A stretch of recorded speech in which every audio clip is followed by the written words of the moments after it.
육가 교가입니다. 속을 드러내 보이심. 자, 예수님께서 누구의 속을 드러내 보이시죠? 예수님에 대한 참속거리를 끊임없이 찾고자 하는 그 정탐꾼들의 속을 드러내 보이시는 거예요. 그리고 예수님의 제자들 속에 무엇이 있는지, 또 예수님을 갈망하는 그 여인의 마음속에 무엇이 있는지, 모든 사람의 속 중심에 무엇이 있는지 하나님께서 드러내 보이신다는 것입니다. 자, 우리 1월 소재 보겠습니다. 하나님의 계명인가 사람의 전통인가에 대한 주제입니다. 마가복음 7장 1절로 그때 바리새인들과 서기관들 중에 어떤 자들이 함께 예루살렘에서부터 나와 그분께 왔다가 그분의 제자들 중에 몇 사람이 더러운 손, 곧 씻지 않은 손으로 빵 먹는 것을 보고 흠을 잡으니라. 이는 바리새인들과 모든 유대인들이 장로들의 전통을 지켜 손을 자주 씻지 않고서는 먹지 아니하기 때문이라. 그들은 시장에서 돌아와서도 씻지 않고는 먹지 아니하며 또 다른 많은 것들을 물려받아 지키는데 곧 장과 단지와 녹그릇과 상을 씻는 것이라.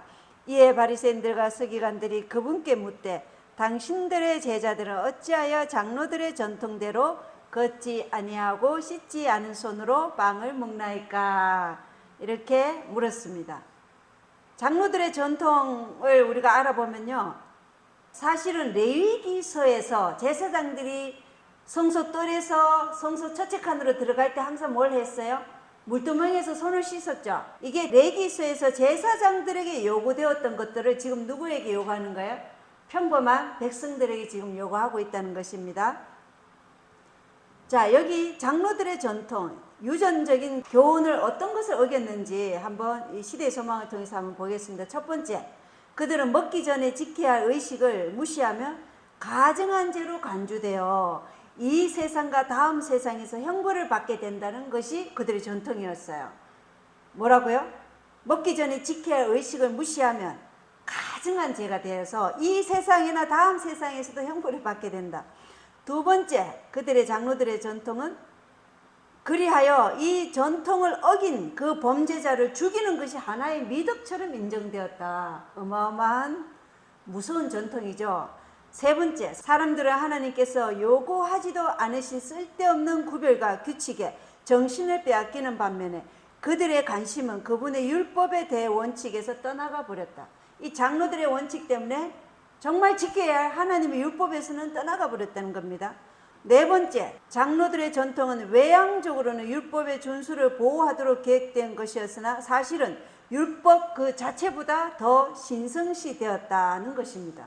이것이 그들이 그토록 지키고자 하는 장로들의 전통이었어요. 자, 그러자 예수님께서 그걸 아시고 마가복음 7장 6절에 그분께서 그들에게 대답하여 이르시되 이사야가 너희 위선자들에 대해 잘 대언하였도다. 그것은 기록된 바 이 백성이 자기 입술로는 나를 공경하나 그들의 마음은 내게서 멀도다. 그러나 그들이 사람들의 명령들을 교리로 가르치며 내게 헛되이 경배하는도다 한과 같으니라. 너희가 하나님의 명령을 버리고 단지나 잔을 씻는 것과 같은 사람들의 전통을 지키며 또 그와 같은 다른 많은 일들을 행하느니라. 또 그분께서 그들에게 이르시되 너희가 너희 전통을 지키려고 하나님의 명령을 철저히 잘 저버리는도다. 자, 이들은 이사야가 그렇게 말했죠. 너희 위선자들에 대해서 이사야 29장 13절에 이들은 사람들의 명령들을 교리로 가르치며 하나님을 헛되이 경배하는 자들이었어요. 근데 이러한 일이 그리스도인들에게도 일어난다는 것입니다. 어떤 상황이에요?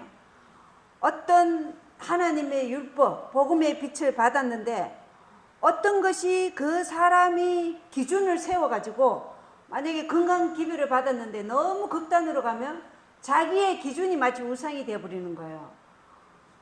그런 것들도 우리가 볼 수 있는 것입니다. 안식일 개혁을 한다면서 그 안식일 개혁 자체가 우상이 되어버린 것. 이러면은 이제 이 바리새인들과 서기관들처럼 어떻게 해요? 사람들을 쉽게 판단하고 정죄할 수 있다는 것입니다. 여기 지금 사람들의 명령들을 교리로 가르치면 내게 헛되이 경배하는도다 그랬잖아요, 그죠? 그래서 진리의 기별이 특별한 능력으로 사람의 마음속에 임할 때 언제든지 사단이 그의 대리자들을 발동시켜서 중요하지 않은 어떤 문제에 대해 논란을 일으키는 일이 우리가 종종 볼 수 있어요. 이와 같이 사단은 참으로 중요한 것에서부터 관심을 돌이키게 하려고 힘쓴다는 것입니다. 그래서 우리가 하나님의 말씀보다 더 중요하다고 생각되는 것을 붙잡고 있으면 나중에는 그것 자체가 우상이 된다는 것입니다. 이게 바로 장로들의 전통이 이 바리새인들과 사두개인들에게 우상이 된 것처럼 우리도 그럴 수 있다는 것입니다. 그래서 우리가 이러한 기만에 빠지지 않도록 주의해야 되겠다는 것이죠. 마가복음 7장 9절부터는 이제 그들의 마음속에 무엇이 있는지 예수님께 책망하신 내용이죠. 7장 9절부터 읽겠습니다. 또 그분께서 그들에게 이르시되 너희가 너희 전통을 지키려고 하나님의 명령을 철저히 잘 저버린도다.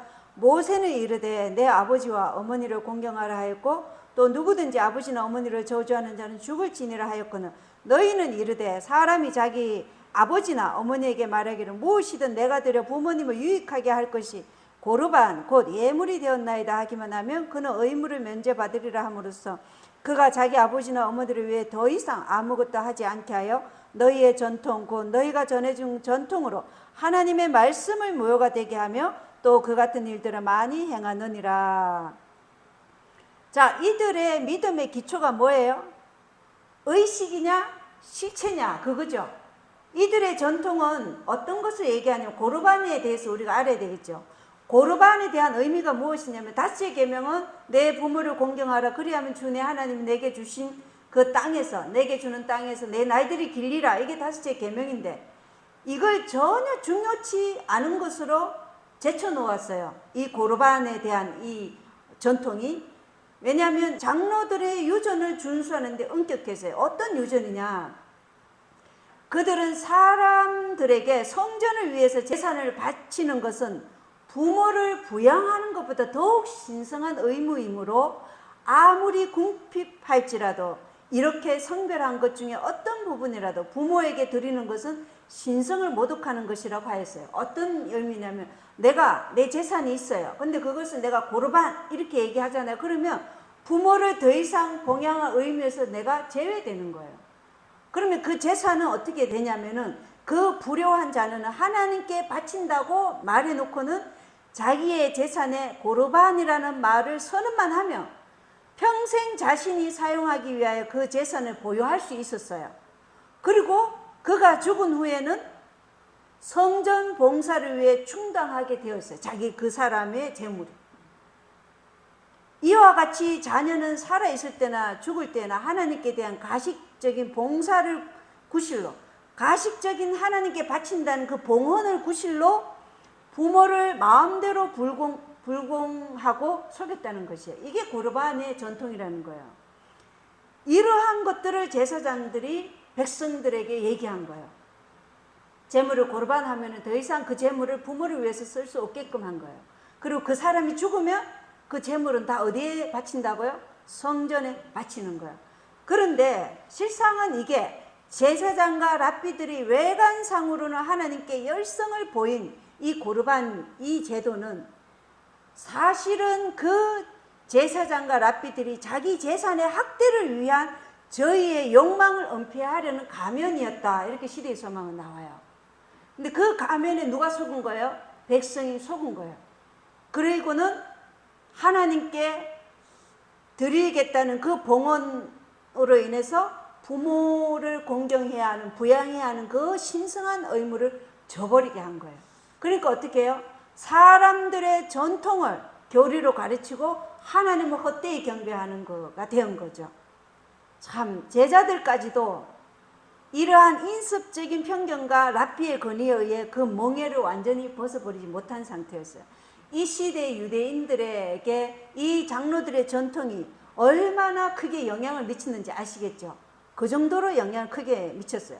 그러니까 예수님께서는 이 랍비들이나 제사장들의 본심을 폭로하신 거예요. 진실로 하나님을 섬기고자 갈망하는 모든 사람을 이러한 유전의 속박에서 벗어나게 하고자 하신 거예요. 이게 바리새주의의 전체 제도에 대한 규탄이었던 것이에요. 그러니까 어떻게 그들이 예수님을 죽이려고 한 것이에요. 그래서 랍비들이 하나님의 명령보다 그들의 전통을 더 높임으로써 자신을 하나님보다 더 높이고 있다고 하나님께서는 선언하신 거예요. 너희가 하나님을 헛되이 경배한다, 이렇게 말씀하신 거죠. 그래서 우리가 이러한 랍비들의 전통, 제사장들의 전통에 속지 않으려면 어떻게 해야 되겠어요? 우리 스스로가 성경을 연구해야 되는 것이에요. 그래서 마가복음 7장 13절에 너희의 전통, 곧 너희가 전해준 전통으로 하나님의 말씀을 무효가 되게 하며 또 그 같은 일들을 많이 행한다. 이것만이 아니라 많이 행했다는 것입니다. 이 교활한 랍비들과 제사장들에 의해서. 그래서 하나님의 계명인가 사람의 전통인가에서 요점은 뭐예요? 믿음의 기초가 의식이냐 아니면 실체냐, 그걸 봐야 되겠죠. 전통적인 믿음이나 자신의 사상을 하나님의 진리 위에 놓으면 우상이 되어서 하나님의 말씀을 무효가 되게 한다는 것이에요. 효력이 없게 한다는 것이에요. 이 마가복음 7장 1절로 13절의 요점은 믿음이 의식이 아니라 실체라는 거. 그래서 우리는 요한복음 3장 36절에 아들을 믿는 자에게는 영존하는 생명이 있고 아들을 믿지 않는 자는 생명을 보지 못하며 도리어 하나님의 진노가 그 위에 머물러 있느니라. 이 말씀을 우리가 상기해야 되겠죠.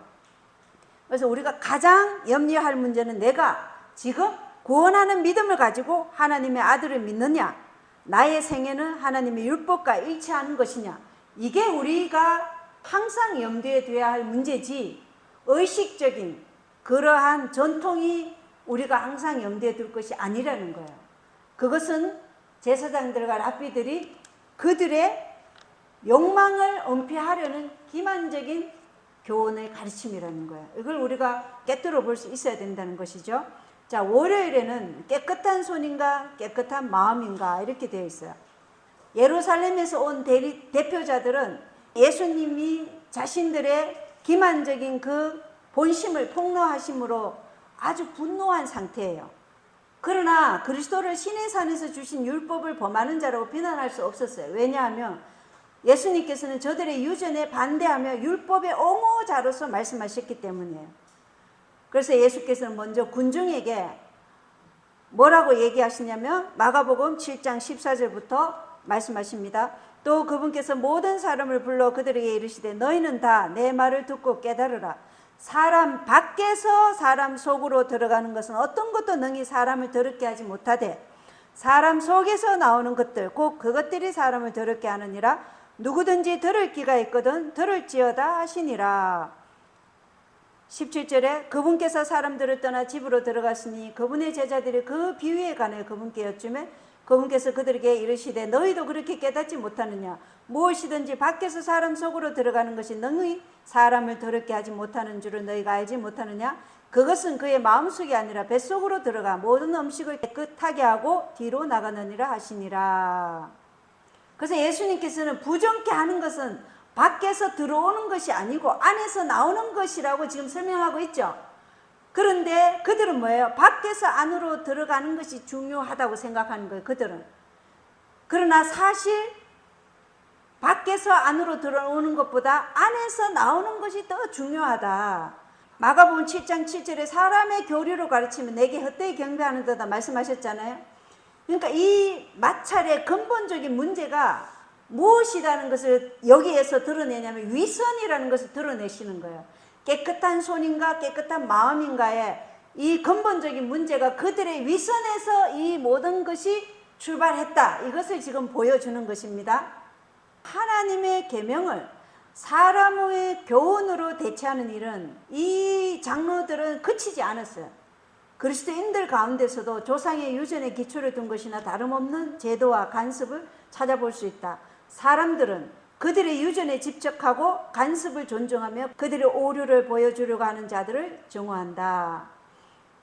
왜냐하면 가톨릭 교리가 미사, 유아세례, 화채설, 성인 숭배, 죽은 자에게 기도, 고해 성사 이 모든 것이 오류잖아요. 그죠? 그들의 전통이에요. 그걸 갖고 있어요. 이것은 성경에 기초하지 않은 거예요. 그러나 그들은 그 전통이 그들을 구원한다고 믿는 거예요. 이게 사람에게서 나온 교리예요. 이 사람의 명령들을 교리로 가르치며 하나님을 헛되이 경배하지만 이것은 하나님 앞에 아무런 효력을 발생하지 못해요. 그래서 우리의 교리가 그저 인간의 계명이라며 하나님을 헛되이 경배하는 것이라는 것을 오늘 마가복음 7장 14절부터 23절에서 예수님께서 보여주시는 것입니다. 그래서 바리새인들은 이방인이 음식을 만지거나 이방인을 만진 손으로 음식을 만지면 그 음식은 더럽다는 등 온갖 다양한 전통을 믿음으로 가지고 있었다는 것이죠. 이방인이 음식을 만지거나 이방인을 만진 손으로 음식을 만지면 그 음식은 더럽다. 이러한 얼토당토 않은 전통들을 가지고 있었다는 것이에요. 그러나 우리가 여기서 알아야 될 것은 도덕적 순결성이 아닌 의식적 순결성만을 이들은 강조하잖아요. 그죠? 의식, 내가 행하는 행동, 내가 손을 씻느냐 안 씻느냐. 근데 그들이 중요하게 봐야 되는 건 도덕적 순결성이잖아요. 근데 이들은 의식적 순결성만 중요하게 강조하는 거예요. 실상 깨끗함과 더러움은 어디에 관한 문제예요?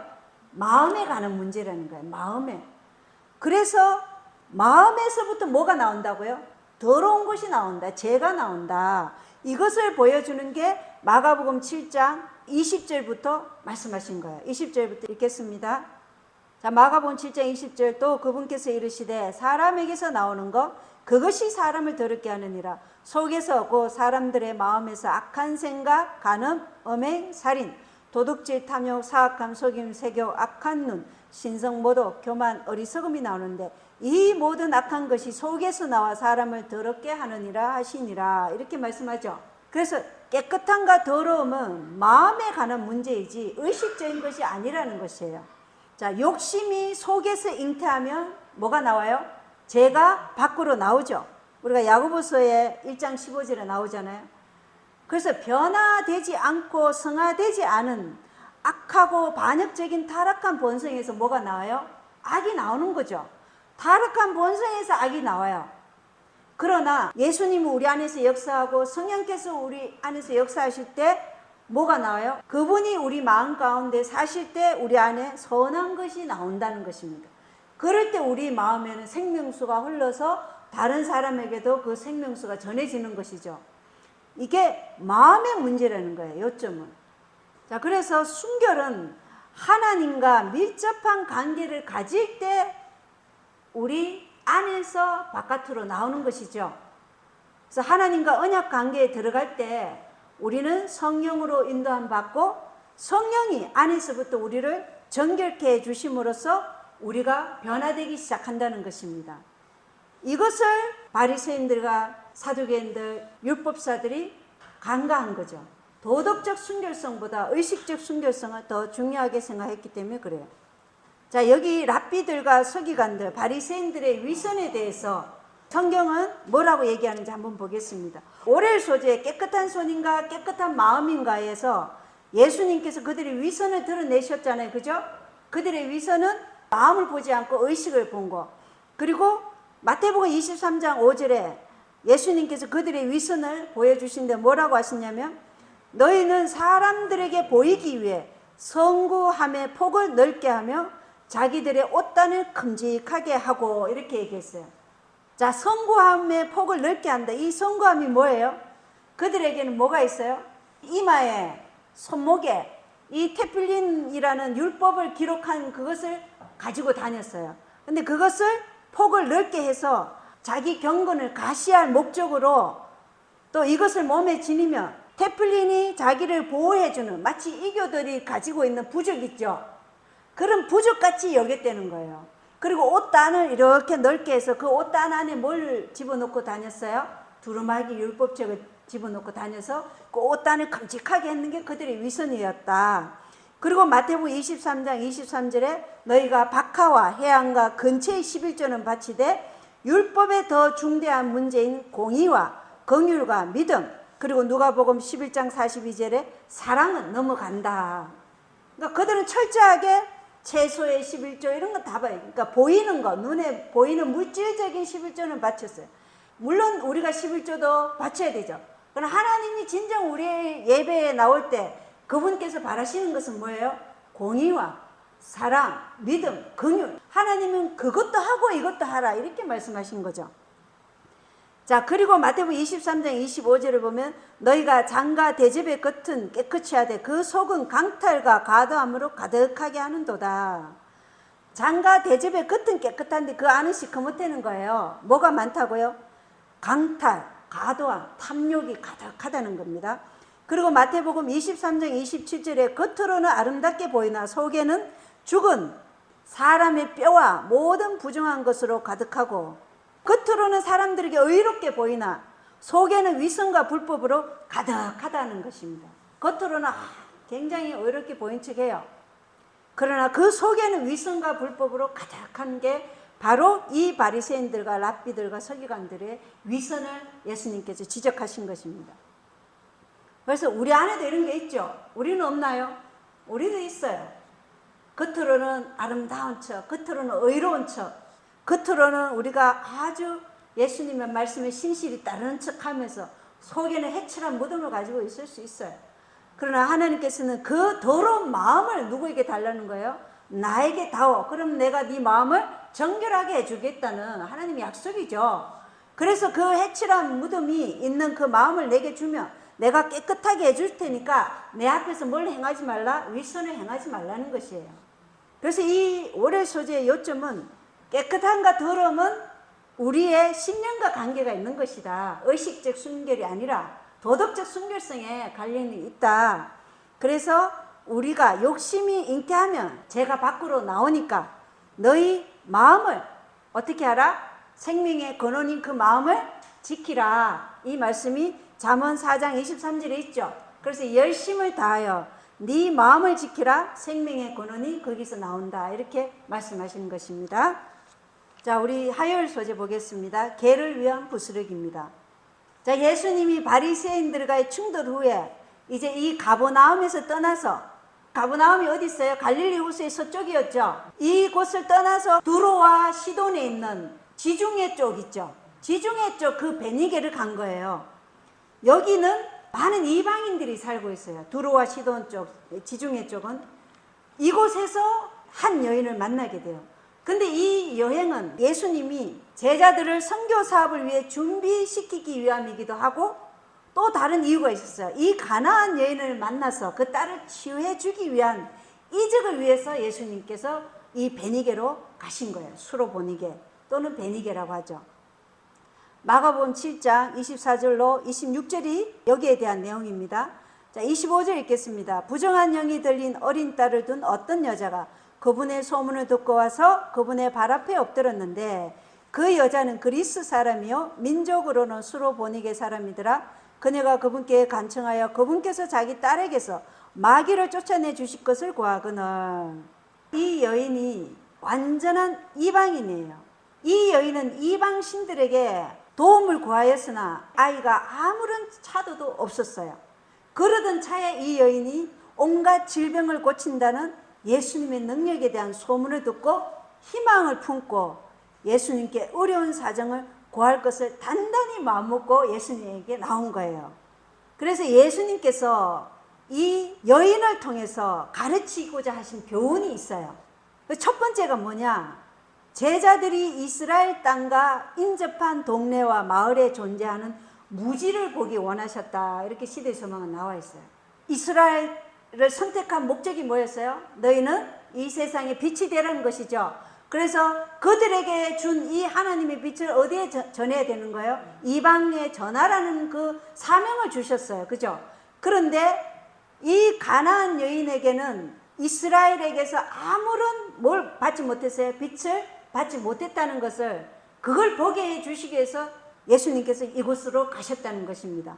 그래서 그 인접한 동네와 마을에 존재하는 무지를 보기 원하셨다. 이렇게 되어 있고 두 번째 예수님께서 가르치고자 하신 교훈이 뭐냐? 진리를 이해할 수 있는 온갖 기회를 얻었던 사람들이 그들 주위에 흑암 중에 있는 영혼들을 구하기 위해 본인들이 아무런 노력도 하지 않았다. 이것을 또 보여주기 위함입니다. 자기들이 아무런 노력도 하지 않았다. 그래서 제자들마저도 이 가나안 여인은 예수님에게서 은총을 고대할 하등의 이유가 없는 자로 생각했던 거예요. 어마무시하죠. 잘못된 편견, 장로들의 전통을 가지고 있으면 그들은 뭐예요? 유대인들 외에 사마리아인이나 이방인들은 다 개 취급했잖아요. 그죠? 그런 전통에 우리가 기만당하면 이렇게 하나님을 믿는다고 하지만 너무나 냉정하고 너무나 동정심이 없는 이러한 냉혈한 인간으로 변할 수 있다는 거예요. 그래서 이 여인은 하나님 예수님에게서 은총을 고대하더니 이유가 없는 여자로 그들도 생각하고 있었다는 거예요. 자, 세 번째 예수님께서 가르치고자 하는 교훈이 있어요. 유대인의 교만이 세워놓은 이방인과의 분리에 담은 심지어 제자들까지도 이방 세상을 동정하지 못하게 하였기에 이 장벽을 무너뜨리기 위해서 여기에 오신 거예요. 그래서 예수님이 여인의 간청에 곧바로 대답하지 않고 마태복음에 보면 예수님이 마치 그냥 지나가시듯 이렇게 하신 거예요. 그러자 제자들은 가나안인에 대한 유대인의 편견을 예수님께서 아주 좋게 여기신다고 상상한 거예요. 그리고는 어떻게 했냐면 이 여인을 돌려보내기를 예수님께 간청한 내용이 마태복음에 있어요. 그러나 네 번째, 그리스도께서는 유대인들이 의뢰 그렇게 하였으리라고 생각되는 태도로 냉정하고 무정한 태도로 말씀하셨죠. 어떻게 했냐? 마가복음 7장 27절에 예수님께서 그녀에게 이르시되 먼저 자녀들을 배부르게 할지니 자녀들의 빵을 집어 개들에게 던지는 것이 마땅치 아니하니라 하시매, 이렇게 말씀하신 거예요. 이 말씀은 유대인들의 편견과 일치하는 듯이 보였죠. 그러나 사실은 암암리에 제자들을 책망하시는 말씀이었어요. 이것은 유대인적 배타성을 버리고 세상에 복음의 빛을 전하는 통로가 되는 일을 하여야 한다는 것을 제자들에게 깨우치게 하기 위함이었다는 것입니다. 근데 이것을 제자들이 언제 깨닫냐? 이때 못 깨달아요. 나중에 깨달았다, 이렇게 예언의 시는 나와 있어요. 그 나중이 십자가에 달려 돌아가신 후이겠죠. 중요한 것은 다섯 번째, 이 여인은 자기에게 기회가 왔다는 것을 알았어요. 예수님의 표면상의 거절 그 이면에 숨길 수 없는 긍휼하심이 있음을 이 여인은 보았다고 그랬어요. 여러분, 이 성경절에서 어디에서 그걸 볼 수 있어요? 마가복음 7장 27절에서 이 여인은 그걸 보았대요. 마가복음 7장 27절에 예수님께서 먼저 자녀들을 배부르게 할지니 이렇게 되어 있잖아요. 먼저란 말에서 이 여인은 캐치한 거예요. 먼저가 있으면 나중도 있겠구나, 이걸 캐치한 거예요. 그리고 빵을 집어 개들에게 던지는 것이 마땅치 아니하니라, 이 말씀. 자녀들을 먼저 배부르게 하고 그 다음 빵을 개에게 준다. 근데 이 개는 돌아다니는 길가의 개가 아니라 집에서 기르는 개라는 것이에요. 이 두 가지에서 이 여인은 예수님의 숨길 수 없는 긍휼하심이 있음을 캐치한 거예요. 이스라엘에 그 받은 복을 나에게도, 나는 개라는 취급을 당해도 나는 그것을 받을 권리가 있구나, 이렇게 생각한 거예요. 정말로 그 딸을 구원하고자 하는 간절한 소망이 이 여인으로 하여금 그 빛을 붙잡게 한 거예요. 이게 중요해요. 정말 우리가 자녀들에 대한 심령이 이 여인의 같은 마음으로 우리가 하나님의 말씀을 붙잡으면 우리의 많은 자녀들이 건짐을 받을 거예요. 그죠? 야이로의 딸은 그 아버지의 믿음으로 딸이 죽었다가 살아난 것처럼 이 수로보니게 여인의 믿음이 그 딸을 마귀에게서 건짐을 받게 했잖아요. 그래서 우리가 절대로 자녀들은 포기하면 안 된다. 내가 포기하는 순간 내 믿음도 손상을 당할 수가 있어요. 그래서 절대 포기하지 마시고 나아가야 된다는 거예요. 그래서 다섯 번째가 이 여인이 기회가 왔다는 걸 포착한 것입니다. 예수님의 말씀에. 그 다음 여섯 번째, 구주께서 만족하시며 하나님의 자녀됨을 인정하셨어요. 어떻게 인정하셨어요? 마가복음 7장 28절에 그녀가 응답하여 그분께 이르되 주여 올소이다마는 상 밑에 있는 개들도 자녀들의 빵 부스러기를 먹나이다, 이렇게 얘기했죠. 이 여인은 상 밑에 있는 개라고 취급을 당하는 것에도 만족했어요. 이 여인을 예수님께서 시험하셨죠.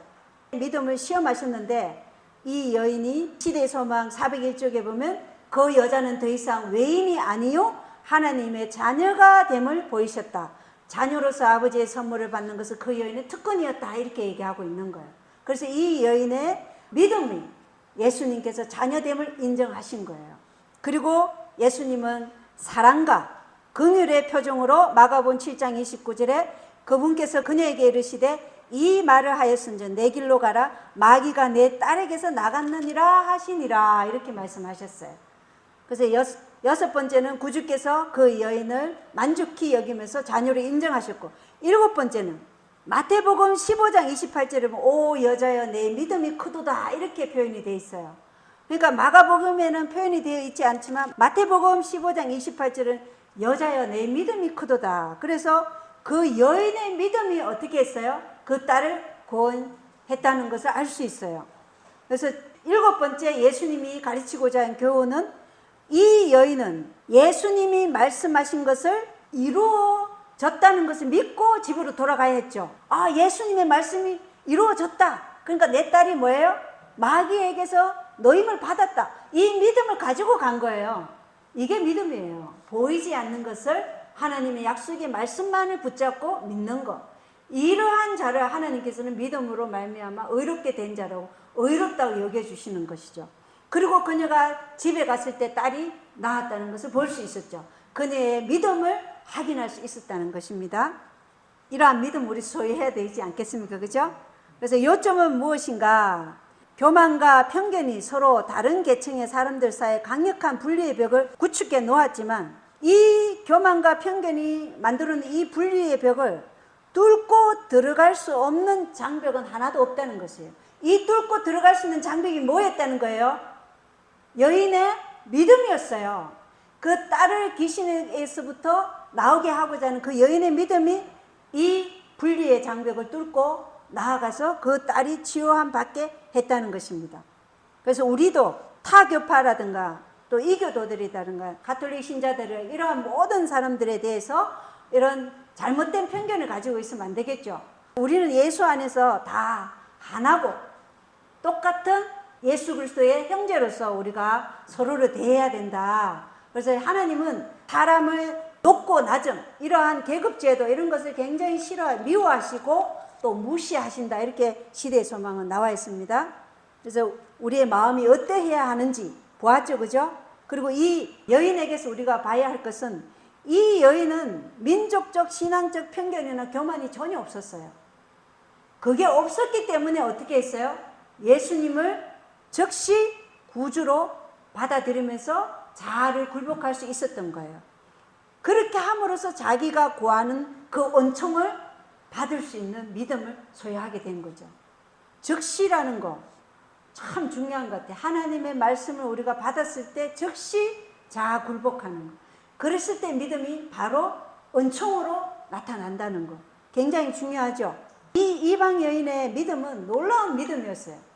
바리새인들과 유대인들이 그렇게 예수님에 대한 불신과 부정함을 나타내며 예수님을 죽이고자 하는 그런 마음까지 가지고 있었지만 이 이방 여인은 그 예수님의 소문을 듣고 나와서 즉시로 그분을 구세주로 받아들이고 그 약속의 말씀을 붙잡고 나아갔을 때 그 딸이 치유됐다는 거. 자, 이제 수요일 소재입니다. 굳은 혀. 굳은 혀는 마가복음 7장 31절로 37절입니다. 자, 최초의 선교사 파송이 어디였다 그랬죠? 데가볼리의 두 강인이었다 그랬죠? 데가볼리 두 강인에게 너희가 여기서 나를 전하라고 예수님이 떠나오셨잖아요. 그리고 다시 예수님이 그곳에 가신 거예요. 그러자 데가볼리의 많은 사람들이 이 두 강인을 통해서 어떻게 돼서 전도된 거죠. 그리고는 그분 주위에 모여들었어요. 그때 누구를 데려왔냐면 기먹고 말을 더듬는 사람을 예수님께 데려왔어요. 그러자 예수님이 군중에게서 따로 데리고 가서 손가락을 그의 귀에 넣고 그의 혀에 손을 대며 하늘을 우러러보고 에바다 이렇게 말씀하셨어요. 에바다가 뭐죠? 열리라 이 뜻이죠. 그죠? 하늘을 우러러보고 열리라. 그런데 예수님께서 이 마가복음 7장 34절에 보면 하늘을 우러러보시고 탄식하시며 그에게 이르시되 에바다 하시니 그것은 열리라는 뜻이라 이렇게 되어 있어요. 왜 예수님이 탄식하셨냐? 여기에 대해서 시대의 소망은 이렇게 말씀하고 있습니다. 진리를 향하여 열지 않는 귀와 구주를 시인하기를 거절하는 혀를 생각하고 그분이 탄식하셨다 이렇게 되어 있어요. 자, 이 사람은 기먹고 말을 더듬는 사람이니까 하나님 말씀을 들을 수 없죠. 그리고 말을 못하니까 구주를 시인할 수도 없어요. 그런데 이러한 사람은 지금 예수님께 나아가 치료함을 받았어요. 그런데 장로들의 유전, 전통에 사로잡힌 자들은 어떻게 돼요? 진리를 들을 수 있는 귀가 있고 말할 수 있는 입이 있지만 그들은 구주를 시인할 수 없었던 거예요. 그것 때문에 예수님이 탄식하신 거예요. 들을 수도 있고 볼 수도 있고 말할 수도 있는데 그들은 그 유전과 전통 때문에 예수님을 구주를 시인하지 못하고 그분을 메시아로 받아들일 수 없는 그 굳어있는 혀, 그 듣지 못하는 귀로 인해서 예수님이 탄식하신 것입니다. 우리의 마음이 강박하면 하나님의 말씀이 전해질 때 이러한 상태가 될 수도 있다는 거예요. 그래서 우리가 마음의 강팍, 이게 우상숭배거든요.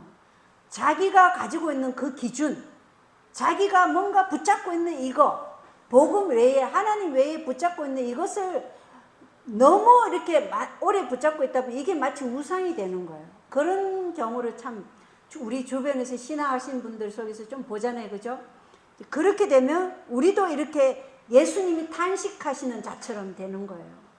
진리를 들을 수 없고 구세주를 찬양할 수도 없는 이런 상태가. 그리고 이 데가볼리의 사람들이 여기 교과에는 안 나왔지만 마가복음 8장에 보면 3일 동안 밤낮을 어떻게 해요? 말씀을 들어요. 3일 동안. 3일 동안 노천에서 자고 먹고 하면서 말씀을 듣는 거예요. 얼마나 열심이에요. 이게 우리의 정신이 정말 하나님의 말씀에 들으려고 하는 그 정신인가, 이것을 우리가 봐야 돼요. 근데 이들은 3일 동안을 밤낮으로 말씀을 듣고, 그러자 예수님께서 그들을 그냥 보내기가 마음이 아프니까 그들을 먹여서 보내신 거예요. 근데 그때도 제자들은 어떻게 했어요? 예수님이 베세다에서 5,000명을 먹였잖아요. 그죠? 그런데도 여기 4,000명을 먹이는 일에 그들이 불신을 나타냈어요. 왜 그럴까요? 베세다에서 먹인 사람은 유대인이었어요. 그런데 이 데가볼리 사람들은 이방인들이잖아요. 그러니까 이방인들의 편견이 아직도 제자들에게 있는 거예요. 그러니까 우리가 어떻게 이들을 먹이냐니까 이렇게 얘기하는 거예요. 그래서 예수님께 책망을 듣죠.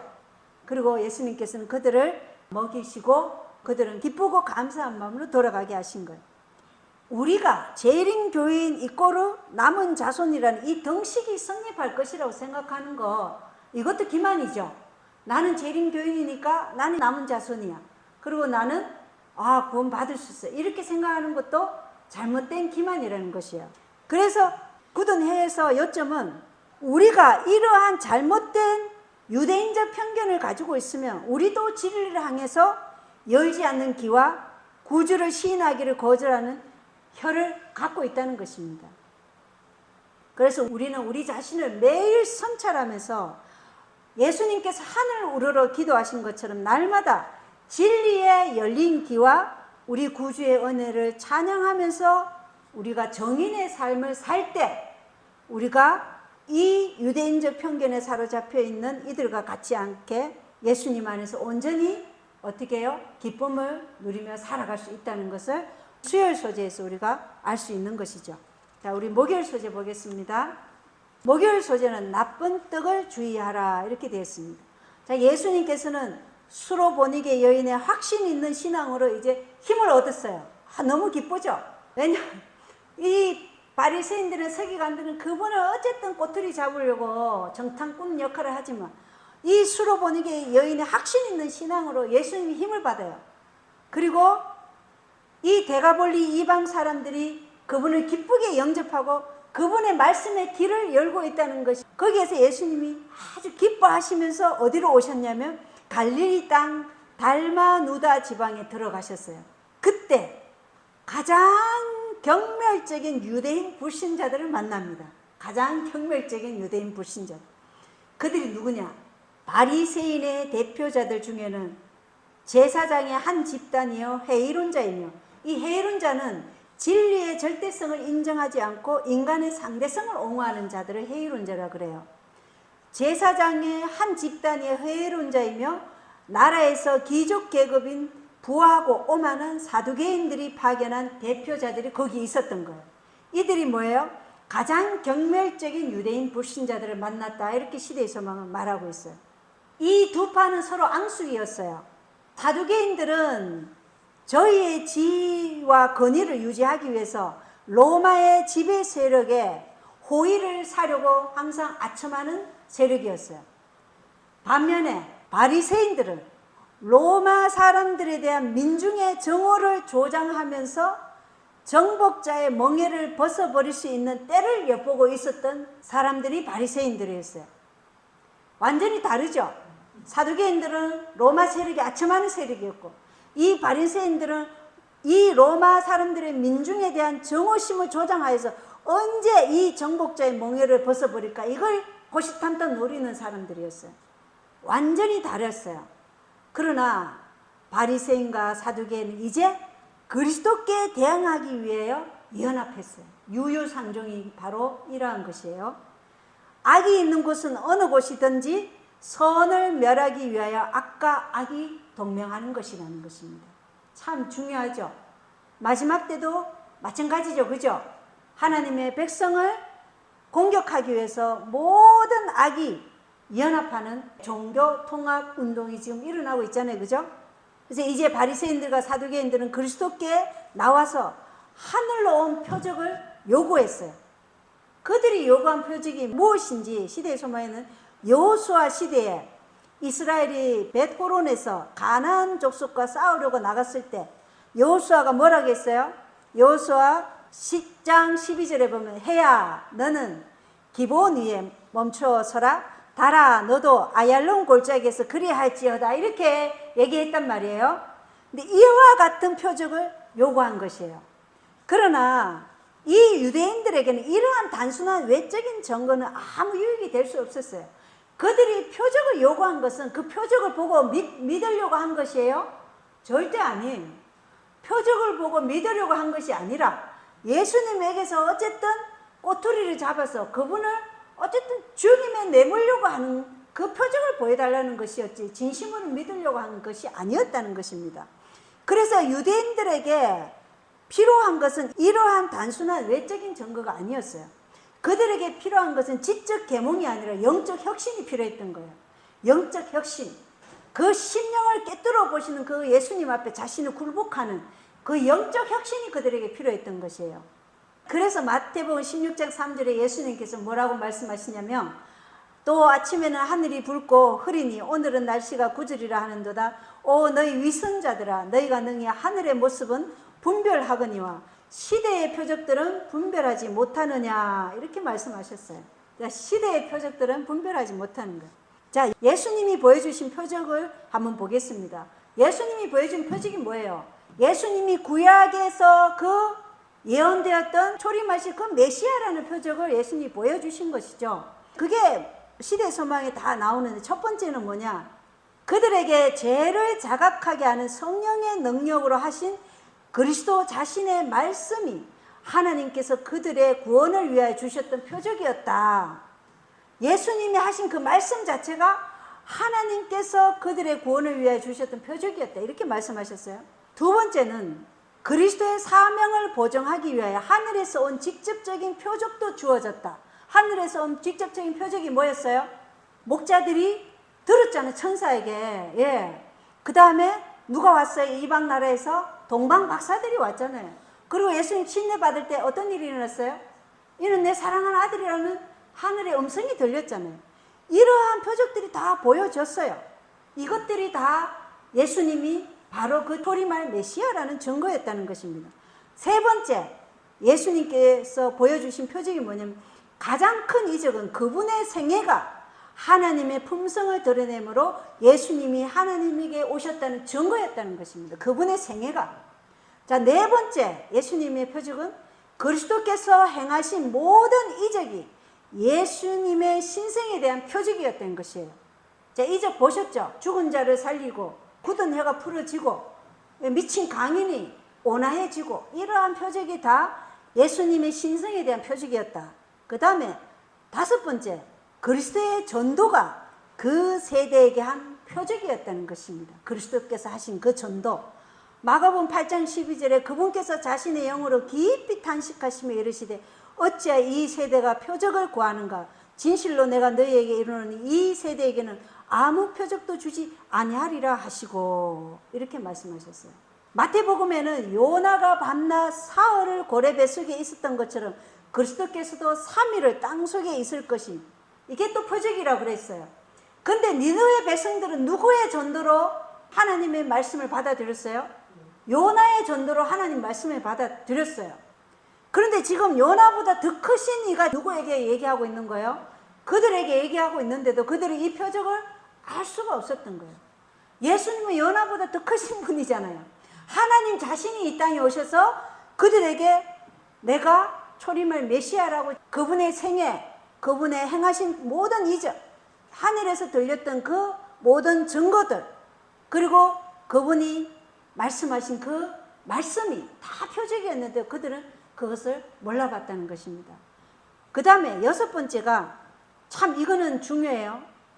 인간 안에 일어나는 품성의 변화가 항상 살아계신 구주께서 영혼을 구하려고 역사하고 계심을 보여주는 표적이다, 이렇게 얘기하는 거예요. 누구의 변화고요? 인간 안에 일어나는 품성의 변화.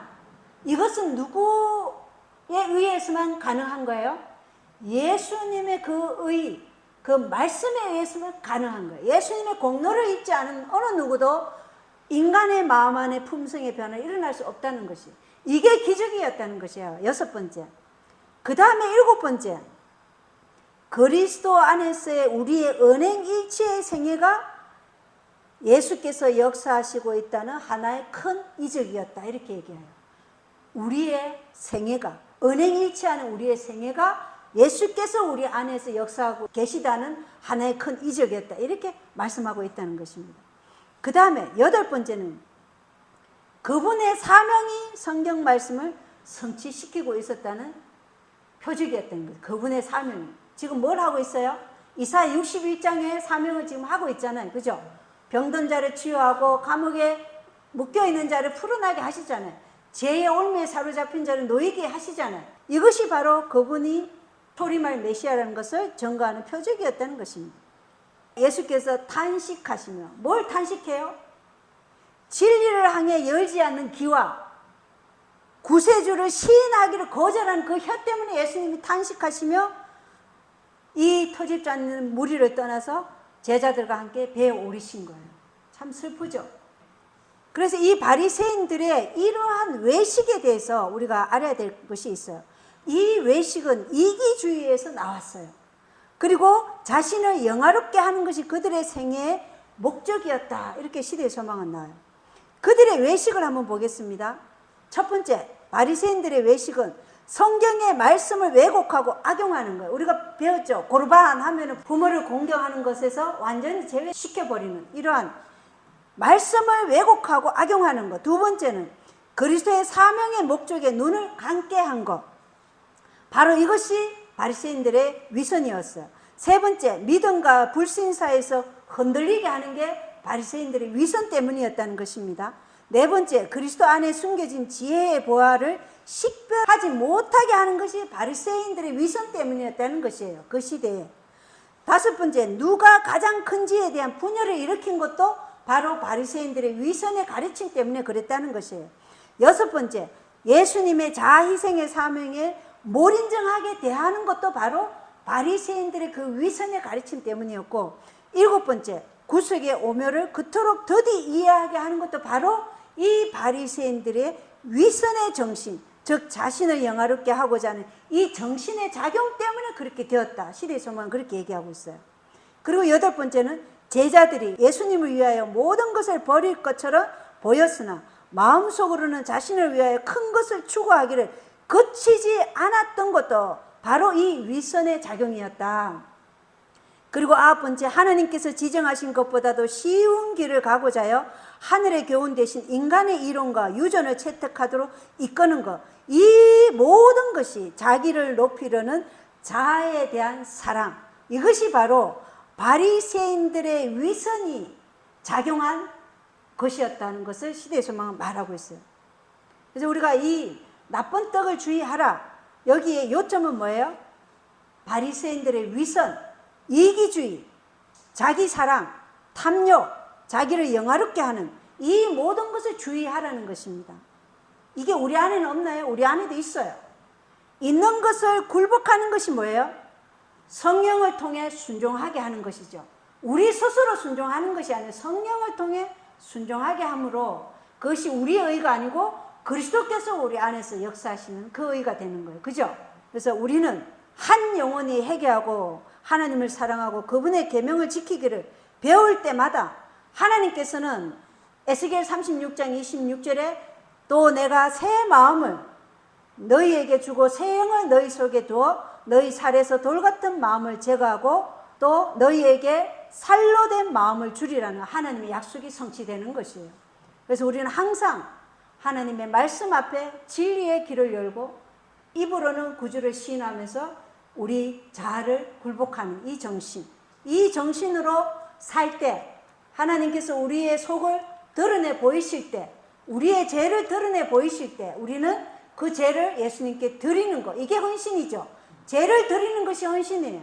그리고 새 마음을 받는 이 정신으로 우리가 매일 살아갈 때 우리는 주와 함께 동행할 수 있다. 네, 오늘 교과 마치겠습니다. 감사합니다.